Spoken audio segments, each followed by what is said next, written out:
today I'm going to talk to you about relationships and what does that have to do with mowing the lawn? Well, as many of you, if you're watching this on video, you often see me, with the same shirt on and the same background perhaps, because I shoot several of these back to back. If you're listening to audio, you just probably never know. Maybe you just notice the sound. The reason this is because I'm living the author of my own story. So I shoot these batched after talking to clients. I have a very successful coaching business, and they give me the best material. The other days, I'm out exploring and living my life and really doing what I preach and being the author of my own story. So what does this have to do with going to mow the lawn? Well, I was just talking to a client of mine, an extremely intelligent, successful man, and we were talking about what was going on in his life and just doing the catch-up, which is what we do for the first, 5 minutes or so in a coaching call, seeing what's happening between the last call that we had. And he was talking to me like, hey, my girl, she's just nagging me to go mow the lawn. And so I asked him, like, well, why aren't you? I'm just curious. He's like, I'm just being lazy. So we started talking about other things. And, you pick up on these patterns when you're coaching for a long time. But we started talking about the rest of his life. And what we were talking about was him working on his house, his business, then what he was doing with his meditation practice. Always his answer is, I'm just being lazy. See, he had built a successful business, and he built it to a point that allowed him not to work if he didn't want to. That's fantastic. That's great. It's something that I worked on with him to get there. But now he's being lazy. No one just is being lazy. So going back to the grass, I was like, all right, we'll call this guy Ken. So I was like, all right, Ken, so why aren't you mowing the grass? I'm just being lazy. Okay, so break it down for me. What happened? Like, how does the grass come up? Oh, my girl, she's always telling me, go mow the grass. And the next day it's, hey, the grass is looking really bad. I drove by, our neighbors are going to start complaining. And I'm always telling her, I'll do it tomorrow. Or, oh, yeah, I got that. I'll do it today later. Or, oh, the weather's not that great. I'll get to it. It had nothing to do with the grass.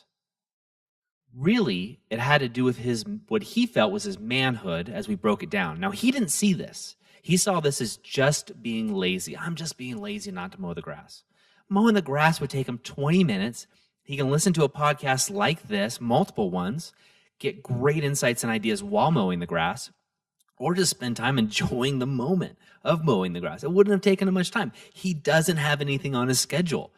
So is he being lazy? Yeah, but that's not the real reason. The real reason is he was really saying F you to his girl. He was saying, don't tell me what to do. I'm the man. I'll tell you what to do. But you see, he was a coward. He was too scared to say that to her face. So what he did is say, yeah, I'll get to it. Oh, yeah, I'll do it tomorrow. I'll do it the next day.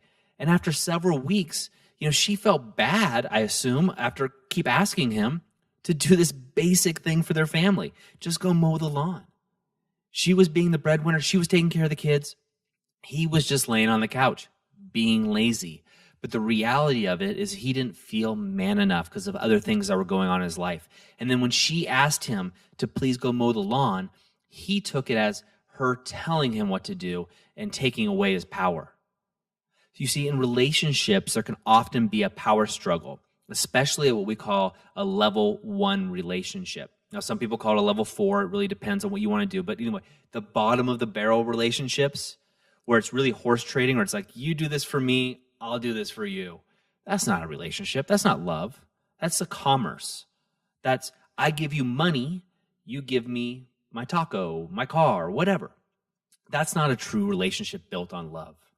So every time she asked him to go mow the lawn, what he was hearing in his subconscious was, you're not man enough to do your things.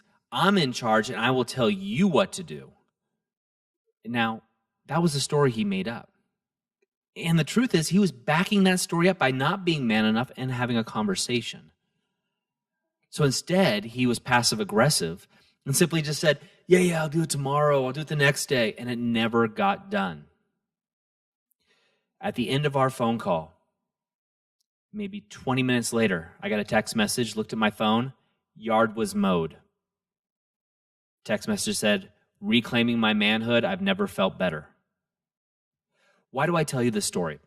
I tell you this story because in relationships, oftentimes the things that upset us aren't the things that we're seeing. They're stories that we're creating on the outside.